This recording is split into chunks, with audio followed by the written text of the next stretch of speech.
خوشیوں سے ڈر لگتا ہے۔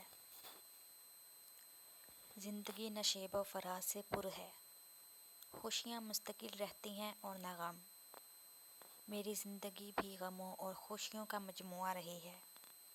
مجھے خوشیوں سے خوف آتا ہے کیونکہ خوشیاں غموں کا ہاتھ پکڑ کر ہی آتی ہیں۔ میرا نام سارہ ہے، اپنے والدین کی سب سے چھوٹی اولاد۔ چھوٹی ہونے کی وجہ سے بے حد لاڈلی تھی، اس لاڈ کا غلط استعمال بھی کرتی تھی۔ مزاج میں بچپنا تھا، ضدی پن تھا، ہر بات منوانے کی عادت تھی۔ بہن بھائیوں میں جو جذبہ رقابت ہوتا ہے وہ مجھ میں کچھ زیادہ ہی تھا۔ میری ایک بہن اور بھائی تو مجھ سے بہت جلتے تھے، انہیں ہمیشہ شکایت رہتی کہ والدین کا زیادہ پیار مجھے کیوں حاصل ہے۔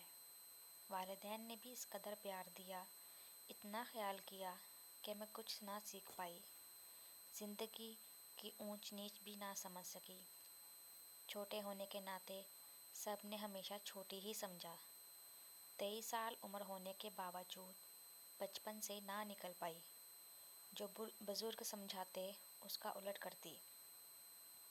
مجھے کوئی کام نہیں آتا تھا، یہ میرے والدین کی زیادتی تھی جو انہوں نے میرے ساتھ کی۔ بظاہر بے حد پیار دیا، لیکن یہ بھول گئے کہ ایک وقت ایسا بھی آئے گا کہ جب مجھے اکیلے ان کے سہارے کے بغیر رہنا ہوگا۔ اس وقت کے لیے انہوں نے مجھے تیار نہ کیا۔ ایک دن خواب میں دیکھا کہ میرے گھر کے ساتھ جو درخت ہے وہ بہت گھنیرا اور مضبوط ہے، مگر وہ ایک لمحے میں کٹ کر دور جا گرتا ہے، جیسے بہت نازک ہو۔ ڈر سے اٹھ گئی، دل میں عجیب سے وہم آنے لگے۔ اس خواب کے تیسرے دن اپنے والد کے ٹھنڈے سائے سے محروم ہو گئی۔ ان کی اچانک وفات نے میرے وجود کو ہلا کر رکھ دیا۔ سائبان جو سرد گرم سے بچانے کے لیے سر پر موجود تھا باقی نہ رہا۔ وقتی طور پر لوگوں نے ہمدردیاں کی، لیکن کوئی والد کی کمی پوری نہ کر سکا۔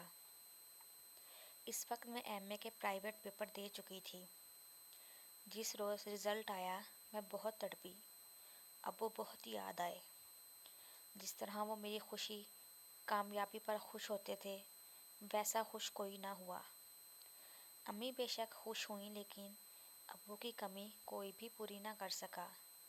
ایم اے کے دوسرے سال کا داخلہ بھیجنا تھا، مجھے ان معاملات کا پتہ نہ تھا، میرا کام صرف پڑھنا تھا۔ ابو خود ہی داخلے اور کتابوں کا بندوبست کرتے تھے۔ ان تفکرات میں ہم کو کبھی پڑھنے نہ دیا۔ اب لگتا تھا جیسے میرا کوئی کام نہ ہوگا۔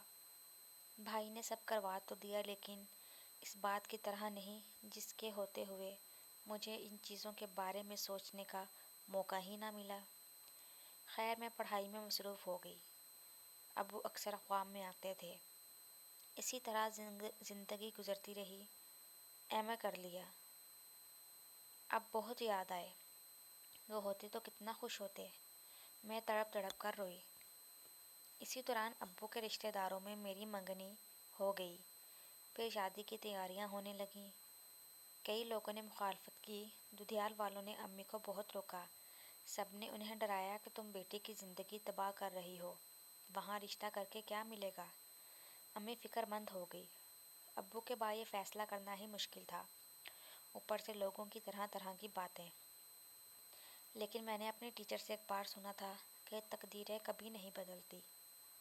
موت کا وقت، پیدائش کا وقت اور جیون ساتھی کا انتخاب، باقی انسان اپنی کوشش سے سب کچھ بدل سکتا ہے۔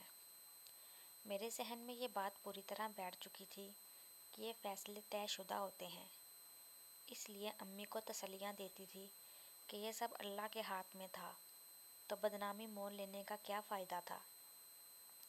رشتے آسمانوں پر طے ہوتے ہیں، اس لیے سب کی مخالفت کے باوجود میں رخصت ہو کر اسد کے گھر آ گئی۔ یہاں آنے سے پہلے میں خود کو سمجھا کر آئی تھی کہ سارہ صاحبہ، آپ کی نئی زندگی کی شروعات ہے، اب بچپنا چھوڑ کر سمجھداری سے چلنا ہے، غلط عادات ترک کر کے پورے خلوص سے نئے رشتے نبھانے ہیں۔ میں اس رشتے کو پوری ایمانداری سے نبھانے کو تیار تھی، پکا عزم تھا کہ خود کو بدل کر دکھاؤں گی، اور میں نے ایسا کیا بھی۔ خود کو بے شک بدل لیا، لیکن اپنی قسمت نہ بدل سکی۔